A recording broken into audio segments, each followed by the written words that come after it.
Vamos a estar grabando la sesión. Bueno, welcome everyone. My name is Amalia Brenda Delgado. I'm Vice President of Impact and Strategy with Hispanics and Philanthropy. And together, me and my team are so thrilled to have you all join our third webinar in our 8-part 2022 webinar series called Centering Frontline Voices Across the Americas, in partnership with allies, grantees, and funders. Through this webinar series, we aim to address the complexity and most invisible situations impacting people on the move through their intersections. Today's conversation, Solidarity Over Silos, Supporting Climate Impacted Migrants, does just that. And I'm so grateful to our host, International Community Foundation and the Environmental Grantmakers Association. I think together we have brought together all of you for this conversation, and so grateful to also bring together the panelists and our moderator who are going to have such a dynamic conversation. And so thank you to the partnership that we have here. At HIP, we continue to speak about root causes on migration across the Americas. And for us, climate change inevitably arises with more frequency as a reason for people on the move.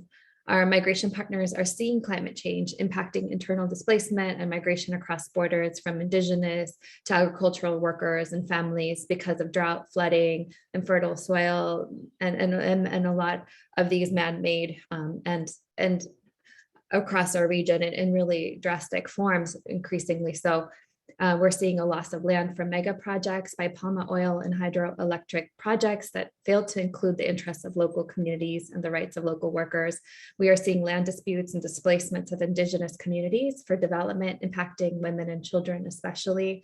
And we're seeing health implications from climate change, like increased dengue in the water, where there used to not be water, and other issues like this that are forcing people to leave in really drastic numbers. I started my work providing refugee legal aid many years ago in Egypt, and worked with Somali farmers who said they fled not because they didn't have resources, because they had not been able to continue fishing. These were fishing Somalis along the border and the coast of Somalia, but that they had to be displaced internally. And then that's where they found the turmoil locally, because they didn't belong in the lands that they had been displaced to. And so the protections that are available to them and to many other refugees around the world, and including in our hemisphere, are real. And in response, HIP acknowledges our role and importance of convening our migration partners with leaders in climate justice and those local partners responding to climate change across the region. And HIP, through our new initiative called Colibri Initiative, a hummingbird initiative, we listen, convene, and support partners across the Americas responding to the intersection of migration and climate change. Climate change for people on the move does not receive the protection or resources that respond to the impact we are seeing. We strive to support our migration and climate partners to build a regional advocacy at this end. We especially want to lift up the importance of youth leadership in migration justice and climate justice response, particularly leading on mobilization of our strategies today and for their future. HIP has launched also a Latinx Climate Action Giving Circle to support frontline Latinx-led and serving organizations working on climate and environmental justice. So reach out to me, reach out to my colleagues here, Jose, Laura, who are on this call today, and Andrea, who leads our migration program, to learn about this work that we're doing, and if you have interest in participating. And so with that background and context from HIP, I'd like to turn it over to our moderator, Marisa Aurora Quiros, who for the first time I get to introduce you as President and CEO of International Community Foundation. Super exciting. Marisa oversees the International Community Foundation's growing portfolio of grants, agency funds, and special projects in Mexico and Latin America. She's a dear friend and colleague of HIP, as well as of EGA. And so Marisa, I turn it over to you. You all are in great hands. Thank you so much, Amalia. Welcome everyone to this very important, critical conversation Good day, saludos, buen dia. My name is Marisa Aurora, as Amalia shared. I am the new president and CEO of the International Community Foundation. I'm also a very proud current chair of the Environmental Grantmakers Association. So super pleased to be here with our partners, Hispanics in Philanthropy. Thank you, Ana Mari, Amalia, Laura, and the entire HIP team for hosting these critical conversations at a really important time. So you are in the company of incredible leaders, everyone. Our panel today have been leading and working at the intersection of climate justice and migrant justice for many, many years. We know that climate is one of the push and pull factors that cause migration. And we know that as climate change persists, we will continue to see people on the move. Yet to date, there is no law or policy, no formal international treaty or clause that treats climate refugees. So today we're here to talk about the burden of climate impacts that fall on migrant and immigrant refugee communities. I'm going to close my window. Hang on a sec. Okay.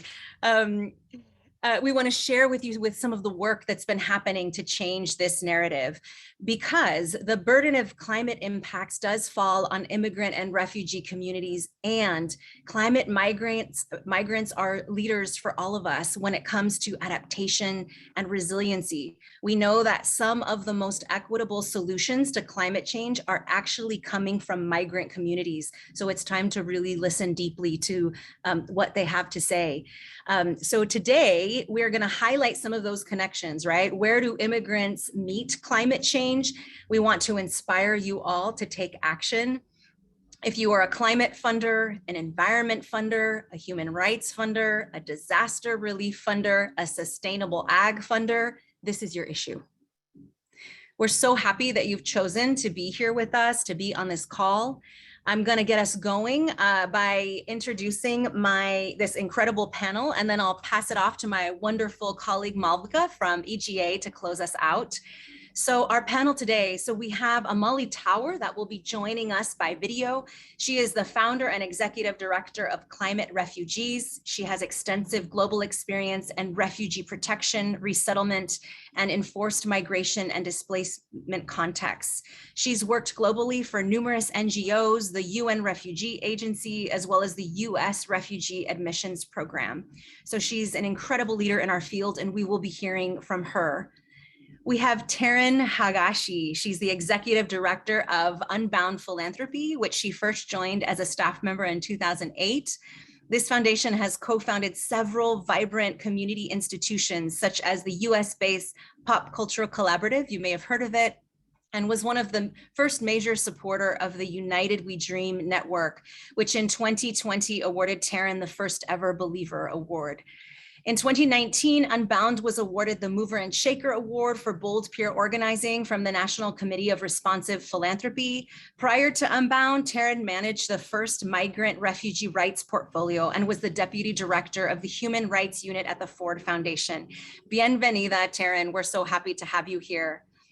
I want to introduce to you Luis Baez-Beckert, who's a physician trained in tropical medicine, public health, social epidemiology, and systems thinking. Luis has extensive experience working in the fields of public health and human rights and humanitarian aid and development in Latin America, Africa, Eastern Europe, working with Doctors Without Borders, Care International, and Oxfam.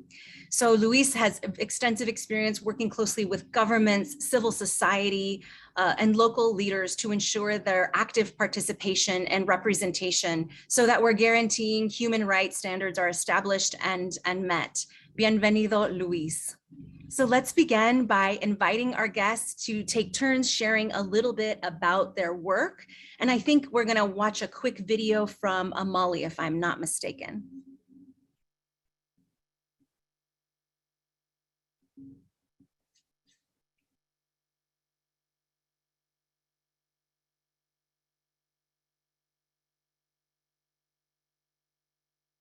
While that is queuing up, I think I will invite Taryn to begin. Tell us a little bit about the work that you're doing and some of the intersections that you're calling out for this call. Thank you so much. It's really an honor to be part of today's conversation. Unbound is a private grant-making foundation that supports the fight for immigrant justice as part of building an inclusive multiracial democracy in the US and in the UK. And we're at the early stage in a learning journey to understand the nexus of climate change and migration. And our offering is to share what we're discovering and ask to be taught by others.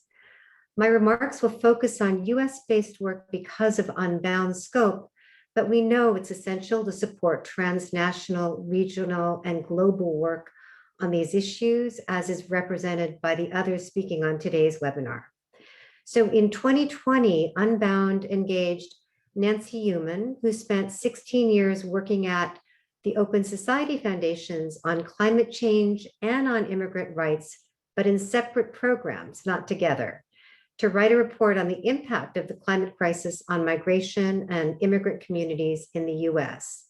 And we did this because we saw that the US is totally unprepared for a world in which the climate emergency deepens and intersects with other economic and political crises, causing millions more people to leave their homes to survive. And we did it because we recognize that the choice that we face of how to respond with border walls or with a welcoming culture will impact immigrant rights, the climate, and democracy itself. So the top lines of the report's findings are these. The first is that we need 21st century immigration laws to meet 21st century realities. And we need to build a legal strategy and a coalition that is broad and powerful enough to realize this. Inaction on immigration and on climate migration is not neutral. It cedes the space to more border walls and border surveillance. And it is increasingly clear, including to leading climate activists like Bill McKibben, that border militarization has climate consequences. Countries like the US, Canada, the UK, and Australia are spending more than twice as much on arming their borders than on climate finance to address environmental change in developing countries. In the words of Mr. McKibben, they're building a global climate wall consisting of weapons, fences, prisons, and spying systems. These countries are seeking to seal off the most powerful societies from the impacts of climate displacement and causing widespread human suffering, rather than tackling the causes of climate change on our shared climate challenges together. Second finding was that in recent years, and this is changing, but some environmental organizations have used a migration crisis narrative, a climate migration crisis narrative, to spur action on the climate. And the news media too often amplifies this using threatening images and language. While this threat narrative drives media attention, it hasn't led to progress on climate protection policy, and it undermines migrant justice. But I have good news. Groups like 350.org and the unbranded communications shop at the Global Strategic Communications Council are countering and transforming these dangerous narratives about climate migration, and a bit more about that later. Third, in the US, our report found that many immigrants work in agriculture and in other sectors where heat is a serious occupational hazard, growing worse every year, and yet where labor justice, language justice, employer practices have not kept up with the changing climate and working conditions, and where healthcare and sick pay are rarely available. And then this is a related point. In the US, when climate-fueled disasters strike, it's most often immigrants who clean up and rebuild, even while those workers who are undocumented cannot qualify for federal disaster relief that would help them and their families recover.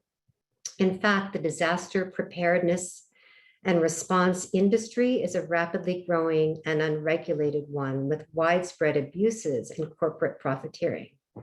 Again, however, there's some hope because there's great organizing of workers, and there's storytelling that's creating opportunities for fair treatment of workers, and recognition of their vital role in climate adaptation.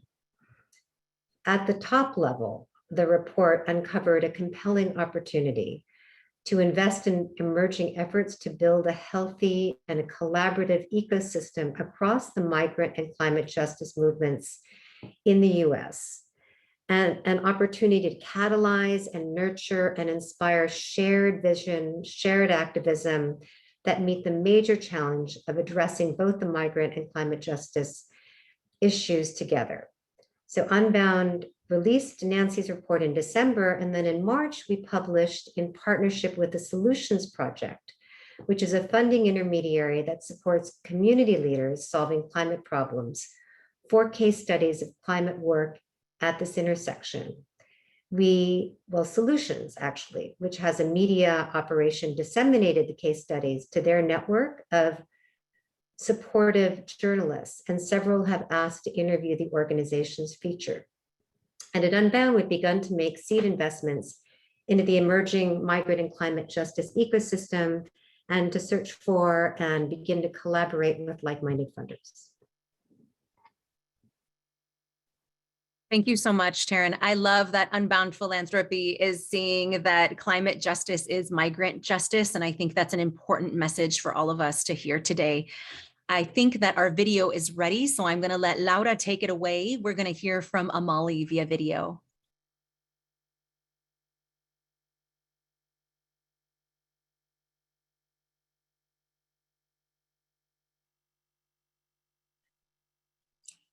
Hello, my name is Amali Tower. My utmost gratitude to Hispanics in Philanthropy and Environmental Grant Makers Association for this invite.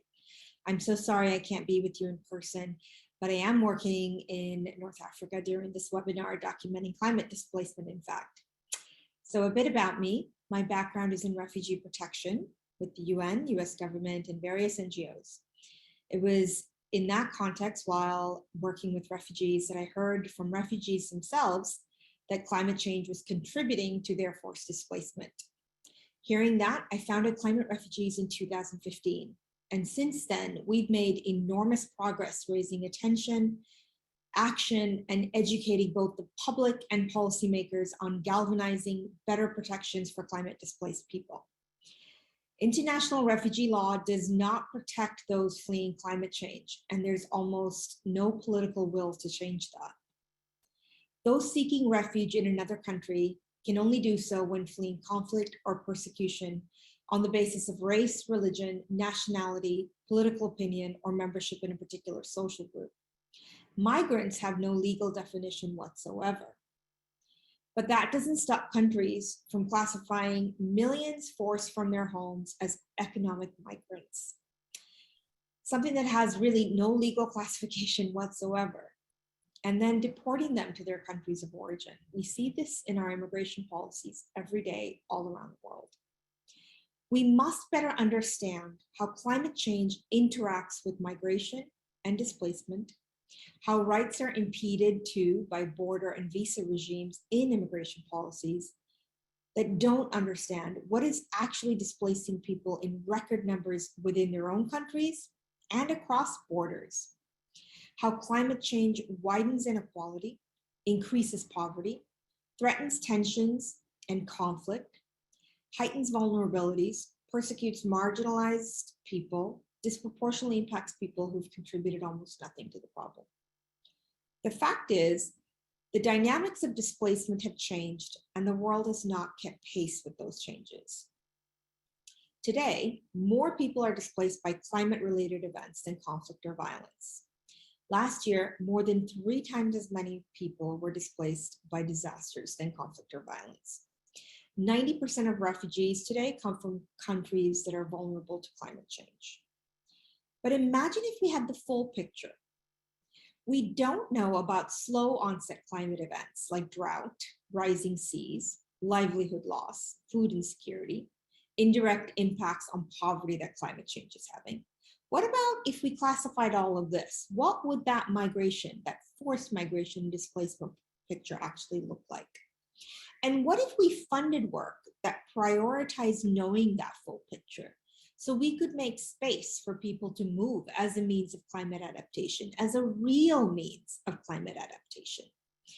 And also as their right, because migration is a right, but so too is the right to not migrate. And right now, what we have is a situation in which the space between those two rights is limited. The situation is such that people are being pushed into distress and survival migration. And we're not talking enough about that people do not have the right to not migrate. So this work really needs to look at that as well. We can educate and challenge preconceived root causes because policymakers are asking us to inform the conversation. Last year, the Biden administration issued an executive order asking to better understand the impacts of climate change on migration and displacement, both internally and across borders. My organization was one of a handful of organizations, and I was invited into the conversation to offer policy inputs. I produced this report and offered many recommendations in numerous meetings as well. At the international policy level, my flagship report examining the impacts of climate change on the conflict and displacement in the Lake Chad Basin in the African Sahel was very well received by policymakers, by the UN, by think tanks, by academics, and has really shaped the conversation. And we've really been at the forefront of this topic. It was referenced in the UN Special Rapporteur on Internally Displaced Persons report on the impacts of climate change on moving people internally in their own countries. Last year at the UN climate talks in Glasgow at COP26, 4 years after that report came out, I was invited to develop that report into a case study of evidence of loss and damage. Loss and damage is what the Paris Agreement calls the impact, displacement and migration is called loss and damage under the Paris Agreement. And I was invited to develop a case study of evidence, which was presented to policymakers at COP26 in Glasgow. So even 4 years after that report, that's how much time it's taken really to cement that work, because policy work takes time. But we're not stopping there. We clearly are making inroads, and we have to do more country reporting, regional reporting right here in the United States. So we've got reports that we've, have concept notes for that we want to put in motion in Somalia, in Miami, in Kyrgyzstan, in Kern County in California, in Central America, in the US southern border, in Texas, in Louisiana. We're telling stories as well. Through our platform, Voices of Climate Collapse, we're bringing these stories to life with the voices of impacted communities themselves, telling you how climate change is affecting them in various parts of the world, from Colorado to South Sudan. We are telling these stories in a community-centered way. We are eager to work with philanthropy partners who lead innovation and make space for thinking through solutions, because that is what we offer, sustained solutions and how to think about these things and these issues our policymakers haven't even begun to address, but we need help. This is how we will mobilize not just movements, but truly galvanize change. Solutions exist in impacted communities heard, and so too does leadership. I'll leave you with a clip of one such story from the Lake Chad Basin, which exemplifies this oh so well. A Nigerian refugee now living in Niger, who was forced to abandon his home multiple times due to climate change, then conflict, then climate change and conflict. I learned some have been moving within the region for 45 years plus because of climate impacts. Imagine the cultural loss. Imagine the loss of indigenous rights. Imagine the loss of human rights. I thank you for your time, and I can't wait to work with you very soon.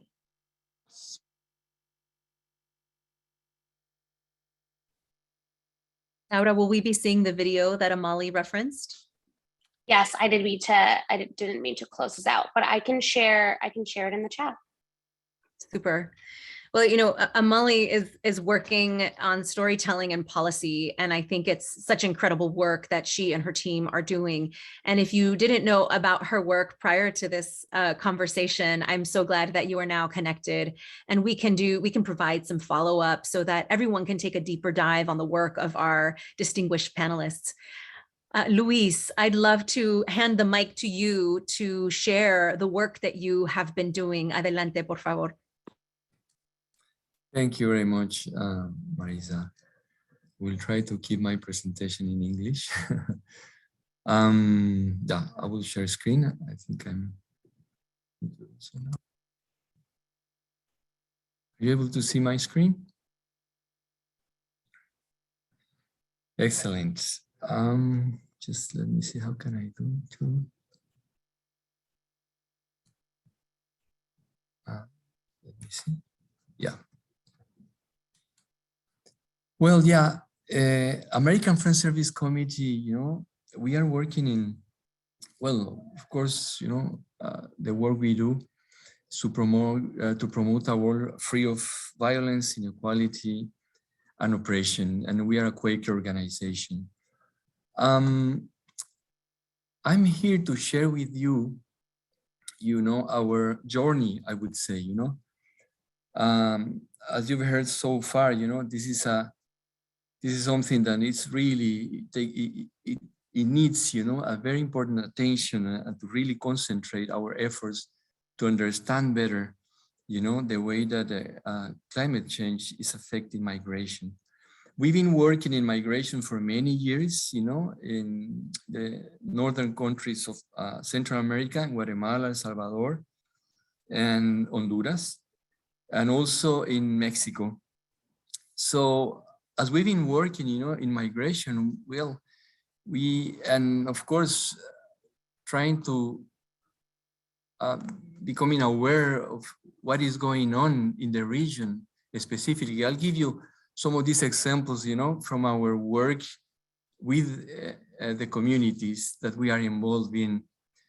And of course, we saw the Eta Iota, no tropical storm, that happens recently. And we realized that has a huge impact, in Honduran migrants, but not only. Also, it causes a lot of internal displacement in Guatemala, for example. So we start trying to understand the phenomenon, and as the persons who were presenting before me, they clearly stated, of course, it is not alone, it's a very complex issue. It's always been, there are many factors behind that, of course. The climate justice is one of them. It's always, together with the political, demographic, economical, social issues as well. So we realize that although it's very important to keep this research, from experts, we must have the same epistemological approach, I would say, with communities, We strongly believe that the wisdom, the knowledge that the communities have themselves, it is essential to include them in this if we are going to find some solution. So although we are starting, to learn from it, this is the first thing we realized it was essential for us to do.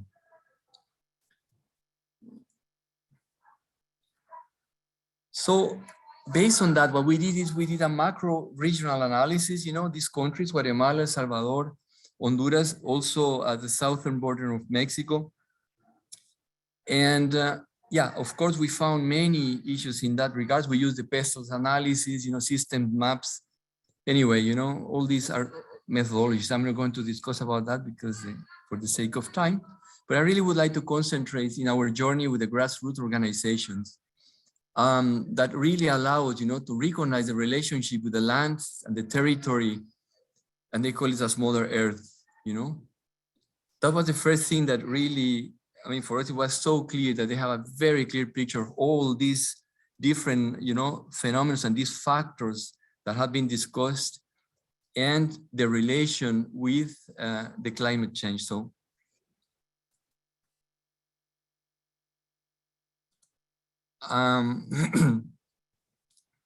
after talking with them, you know, and walking with them, not only with the migrants themselves, but also, you know, and why they were leaving, you know, we learn a lot from them, but also from the communities that they were leaving, you know, and the territories they were leaving, and the people who decided to stay also, you know, it was mentioned before, and why they decided to stay there.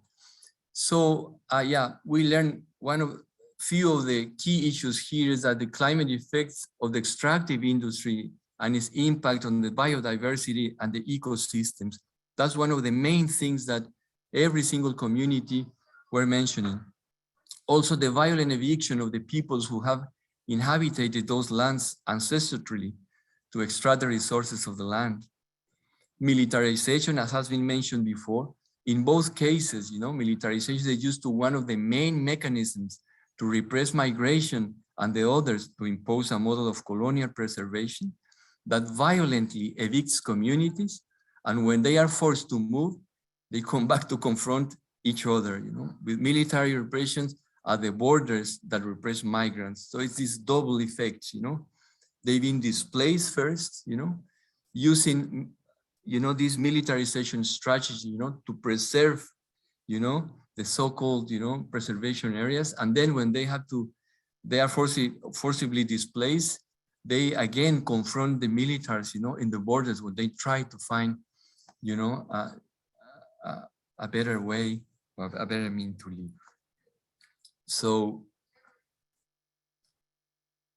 yeah, just in a nutshell, you know, our journey and the lessons we have learned. First of all, hold on a second, I don't see my, oops. Hold on a second, please. I use usually Teams, so I'm trying to move it. Now it says, yeah. To exchange of knowledge between migrants and their path from their communities of origin and the communities of destination. As I said before, you know, we did this knowledge exchange, and we call it the ways of knowledge, you know, and how to exchange them. I mean, we learn a lot on this kind of methodology that I really would like to share with you, that the decolonizing the methodologies when we learn from communities is essential also to really get to the key issues they see. And then, you know, we are trying to find our niche based in this knowledge and this wisdom, you know, as an organization, exchanging these ideas with the migrants and their communities. So we found out that what we call it root-worthy, or, because I mean, arraigo digno in Spanish, maybe the translator can help me better, is like get rooted with dignity. You know, as it was mentioned before, the idea here is that, okay, fine, you know, to migrate is a right, but if they would like to stay in their own communities, you know, they should have that option, you know, but that option should come with a lot of dignity, you know, access to basic services, but not only. And thinking about that, it was very clear for them that they would love to stay if they had the opportunity to stay. The good living, that's another, you know, finding, a very important finding for us. Good living, understanding good living, not as literally, but a way of the ancestral knowledge of many communities, indigenous and non-indigenous, you know, the ways that they would like to live their lives. Sometimes it's not the same models that we use, you know, in the Western societies. They are a completely different approach. And the main element of this approach, I would say, is that they are based in nature, you know, and they're trying to find this harmonization, you know, using permaculture and well, many of other things that we could mention, you know. We don't have time to go into details into it, but I mean, and we are still learning from this good living. But the idea is that we are going to transcend these interventions based in the way they see life and the way they would like to live lives, you know, not following, I would say, the so-called typical development model, you know. And of course, they can benefit a lot of elements, and we should find the balance, you know, with it. But I mean, we strongly believe that this should be the essence, you know, and they should lead these efforts, you know, and of course we can contribute. But that is our role, to accompaniment, to contribute in this effort. And of course, risk analysis should be there from the very beginning, nothing new about that. Yes, we also need to confront with the actual facts, the emergencies there is. We need to be prepared, but we need to be prepared in advance and to have, I would say, a thorough analysis, and a broader analysis where the communities are at the center of this analysis, their wisdom, their strategies, the coping mechanism. And finally, advocacy. It is essential, of course, And I will finish with this. We really think that it is essential to advocate toward the demilitarization of borders and the establishment of hegemonic national security narratives, which have promoted the criminalization and violation of rights of migrants and individuals in forced displacement conditions. Accompany and promote conditions and spaces for the organizations of intersectional and cross-border movements from and with migrants and forcibly displaced persons for the promotion and access to their rights in congruence with their life stories and demands for vindication. So I will leave it there. Thank you so much, Luis. Thank you for centering human dignity and the voices of people who are experiencing climate migration firsthand. I want to invite everyone here to put questions in the chat for our two panelists, Luis and Taryn. While we're doing that, I'm just going to ask the two of you. So please add your questions to the chat. We will get to as many as we possibly can. But you've both shared that there are many barriers to this work, right? Lack of policy, lack of data and advocacy. We need to be better at storytelling and really defining what is happening. There are even barriers we know within how philanthropy silos our own work, right? We create barriers in terms of being able to get funding at this intersection. Can you both share with us maybe other barriers and share examples of what is working, some solutions that can highlight what funders here can do? Taryn, can I start with you? Sure, thank you so much. I think the structural barriers to funding work at the intersection, at least in the US, are the silos and fixed funding strategies that really make funding across movements challenging. But I think in the large foundations that have both climate programs and immigrant rights programs that have not historically partnered together, this is changing. And the commitment to both areas, immigrant rights and climate justice or climate change, adaptation and mitigation, means that there's potential. Another challenge is that there's significant underfunding of the immigrant rights movement. So those grant makers who are interested in expanding to support work on climate and migration have overstretched budgets.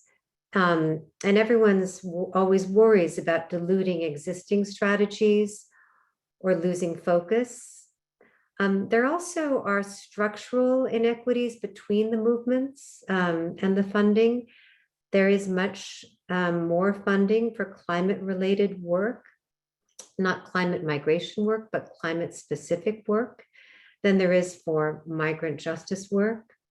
I think that the lack of familiarity with these complex fields, feeling a lack of expertise and comfort with stretching into unfamiliar territory is another barrier.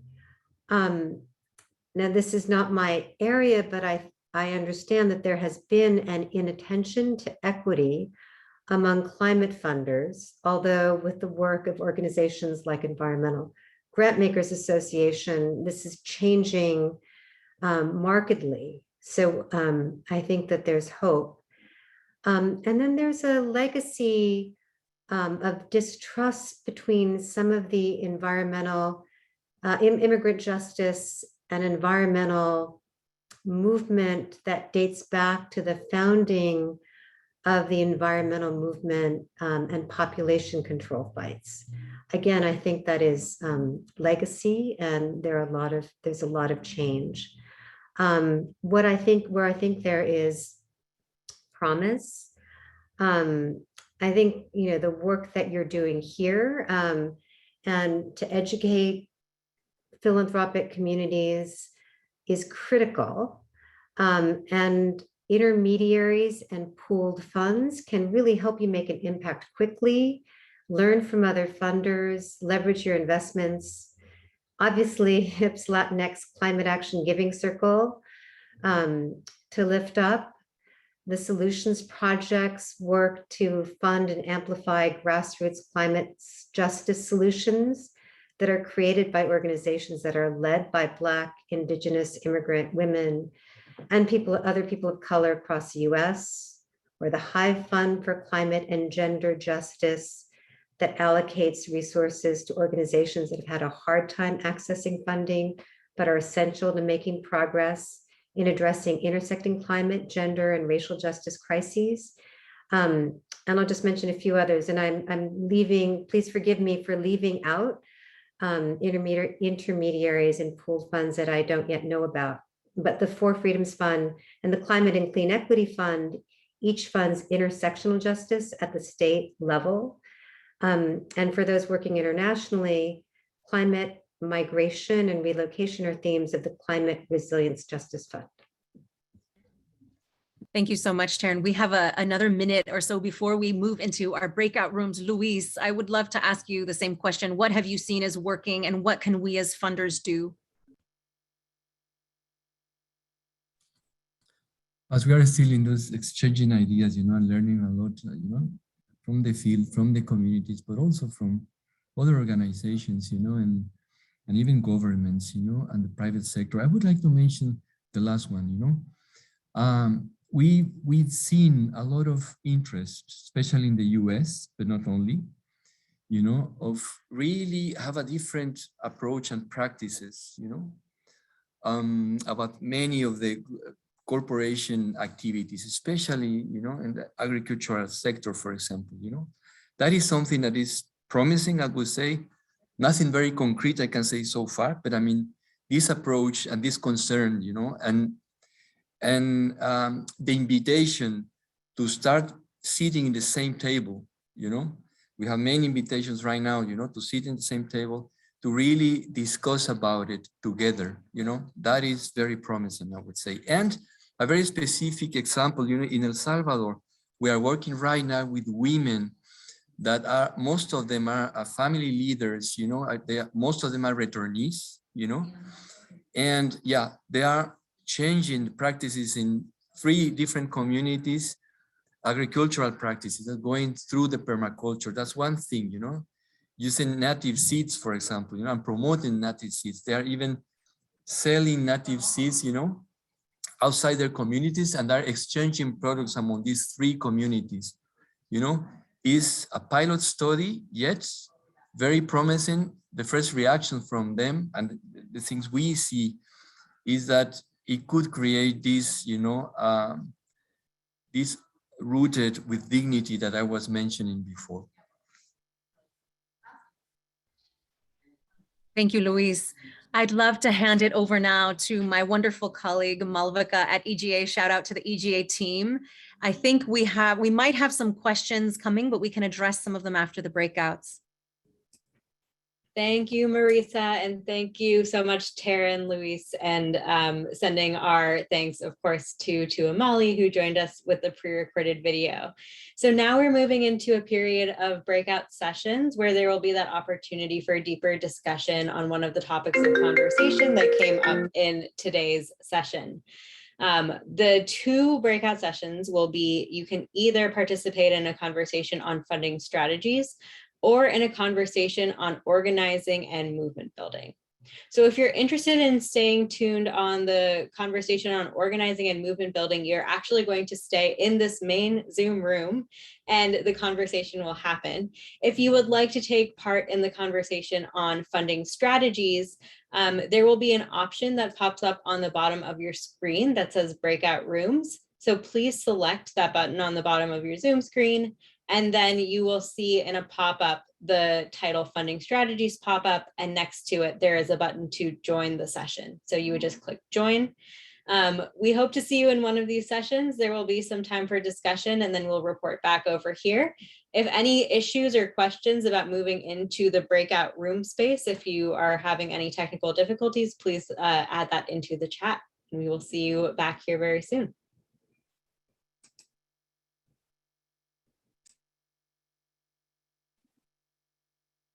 For folks staying in the main room, we'll give folks an opportunity to join the other breakout room.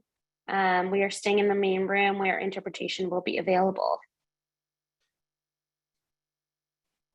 So just again, as a reminder, if you click on breakout rooms and you go below where it says funding strategies and you click join, you will be in the next breakout room.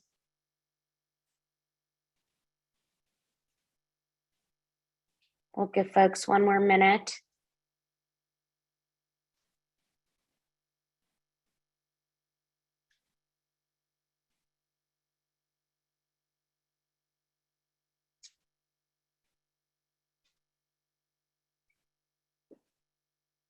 Great, we see people moving over.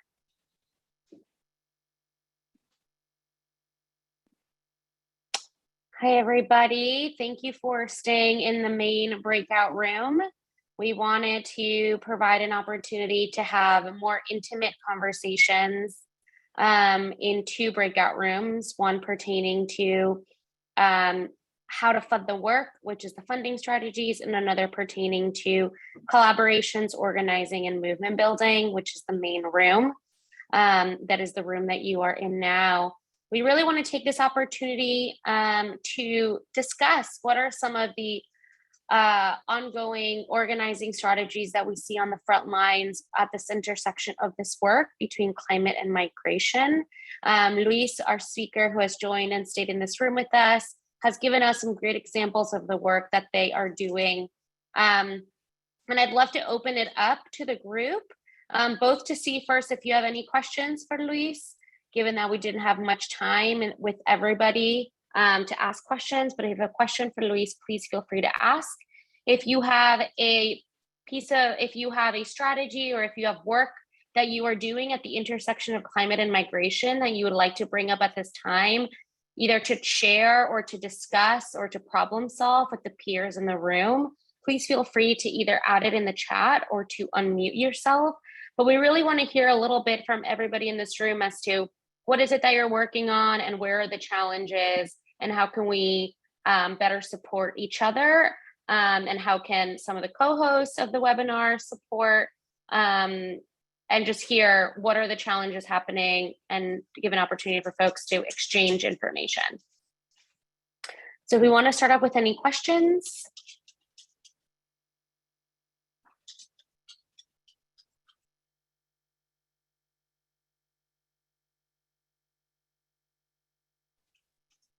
Don't be shy.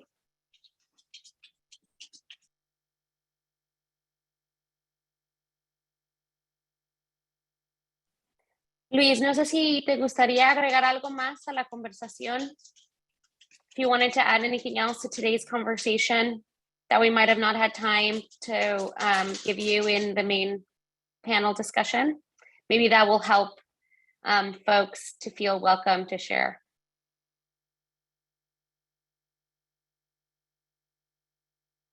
Estás en mute. Podemos hablar en español, ¿no es cierto? Ahí interprete. Sí, claro. Sí, digamos que tal vez poner en la mesa, ¿no? De que estamos empezando a entender este fenómeno, ¿no? Bueno, por lo menos nosotros, ¿no? Tal vez hay otras experiencias, ¿no? Que van mucho más avanzadas. Solo era compartir eso, ¿no? Que estamos intentándolo entender, pero esta vez, digamos, con ese abordaje epistémico que es hacerlo con la gente, ¿no? Con los migrantes, las migrantes y, ¿verdad? Y digamos, con los pueblos que son, ¿verdad?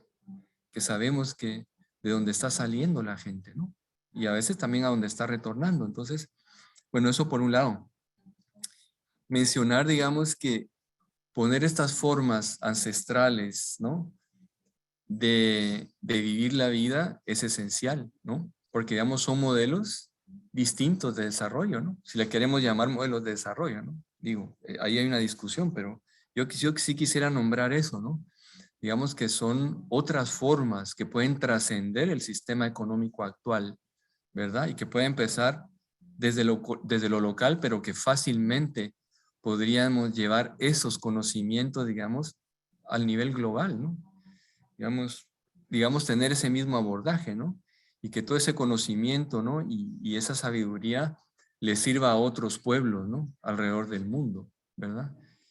Y trascender este abordaje colonial de que siempre, digamos, nosotros aprendemos del norte, ¿no? Y empezar a crear procesos horizontales ahí, ¿no? De intercambio de saberes, ¿verdad? Y creo, me parece que eso es una apuesta que estamos haciendo, de la que estamos aprendiendo mucho, ¿no? Entonces, solo agregar eso. Muchas gracias, Luis. Juan, por favor, adelante. Bueno, saludos. Mi nombre es Juan José Hurtado, director de Asociación PopNoc de Guatemala. Y nosotros hemos venido trabajando en el tema de migración de 2010 a la fecha. Sin embargo, como bien se decía, realmente no hemos remarcado el tema de cambio climático y su relación con la migración. Sin embargo, desde donde estamos comenzamos un trabajo al respecto. Sin embargo, la pregunta que yo quería hacer a Luis es cómo ven el trabajo de incidencia, porque los países del sur no somos los principales responsables del cambio climático, son los países del norte. Y en ese sentido, pues nosotros estamos hablando de medidas de adaptación,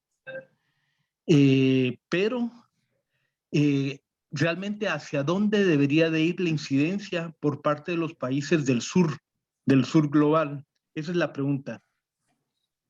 Muchas gracias, José, un gusto saludarte. Sí, digamos que, vaya, les compartimos nuestra experiencia hasta ahora, ¿no? Como precisamente es un tema que comienza a surgir, digamos que lo que hemos estado analizando es que realmente todo lo que es la incidencia debería ir dirigida a las corporaciones globales en primera instancia y luego a los gobiernos de los países del norte global. Digamos que consideramos que, pero no solo, ¿no? Cuando hablamos del norte global, digamos, no es un abordaje exclusivamente geográfico, ¿no? Sino que también político, ¿no? Porque el norte global también existe en el sur, ¿no es cierto? O sea, sabemos que las élites nacionales de cada uno de los países donde trabajamos están profundamente vinculadas, digamos, a las prácticas de, por ejemplo, de la industria extractiva. Entonces, nosotros consideramos que es muy importante, digamos, dirigir lo que es la incidencia política a quienes realmente son los que han hecho o han contribuido de muchísima mayor manera, digamos, al cambio climático, ¿no? Pues eso, ¿no? Digamos, a las corporaciones globales y a sus gobiernos. En ese sentido, quisiéramos referirnos como poner ejemplos concretos, ¿no? En el caso, digamos, de la administración Biden en los Estados Unidos, nosotros tenemos una pequeña oficina en Washington, ¿no? En donde se está intentando de integrar ahí un trabajo conjuntamente, digamos, con la diáspora de migrantes o de comunidades receptoras, si se les quiere llamar así, en varios estados, digamos, de los Estados Unidos, conjuntamente con lo que está haciendo en Guatemala y en El Salvador y en el sur de México también, ¿no? De manera de que se entiendan, ¿no? Los mensajes de forma conjunta y empezar a hacer una presión específica a dónde es que se está haciendo la inversión, por ejemplo, en el caso de Guatemala, ¿no es cierto? ¿Cuáles son los proyectos que se están financiando y cuál es el impacto? ¿Y cuáles son los procedimientos que están siguiendo? ¿Verdad? Y a cuáles son los tratados a los que se están suscribiendo para asegurar que sus prácticas siguen estos procesos, ¿no? Entonces, bueno, ese es un ejemplo en el que estamos trabajando actualmente, ¿no? No está completamente terminado, pero bueno, ese es un poco el enfoque, ¿no? Que nosotros les hemos dado, ¿no? Nos gustaría mucho también escuchar las miradas, ¿no? De las demás, ¿no? Por ejemplo, de ustedes, ¿no? Y su experiencia, porque nos serviría mucho, ¿no? Para seguir aprendiendo también. Gracias, Juan. Gracias, Luis.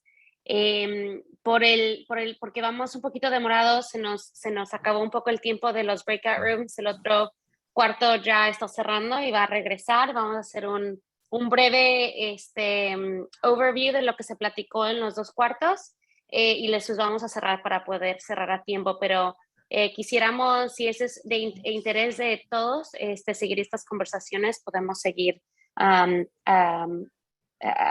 teniendo estas conversaciones para tener más intercambio entre nosotros también. Y nada más dejo que los demás se regresen al cuarto.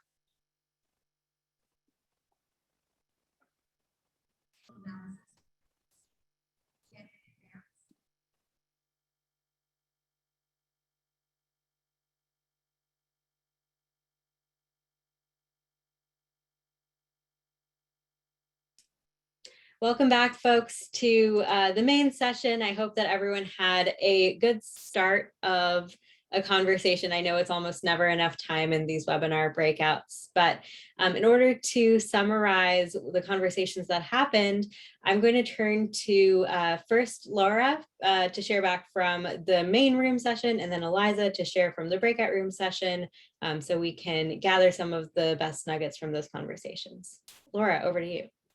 Thanks, Malvika. I'll be brief, and also we, of course, didn't have enough time, but there was a question around specifically folks doing climate mitigation work in the Global South, and how and to what extent do these organizations do this work, considering that most of the impact is exacerbated by northern countries like the United States, and really those that are impacted the most are like places like Latin America. And so where is there that preparation, but also, you know, not because of their decisions. And so we started a bit of that conversation. Luis gave us a really great starting answer around acknowledging that this is an important question and that there is this need for a broader conversation amongst the other organizations in the room that are dealing with this. And so we didn't get too much, you know, into the conversation, but that's a big question to answer. And I think definitely a question that we could provide further space for later on. Thank you for those reflections, Laura. Over to you, Eliza, to share from the breakout session on funding strategies. Thank you. Yeah, so I think we felt like we were short on time, but we had a rich and short conversation. And someone's first question was really about how it's often difficult, even for the grantee organizations, to tie together these two sort of seemingly disparate issues and often apply for funding for one very specific initiative, or for example, legal services. And how do we as funders help tie that together for our grantees? I think Taryn responded with a great example of the National Partnership for New Americans, that, you know, it's really about data collection and beginning by connecting directly with our grantee partners and learning from them in terms of just asking where are they seeing these issues intersect in their work, and using that to form our strategies and inform our funding strategies, essentially. So the National Partnership for New Americans basically formed a collaborative that now serves as a knowledge platform and a platform for collective advocacy.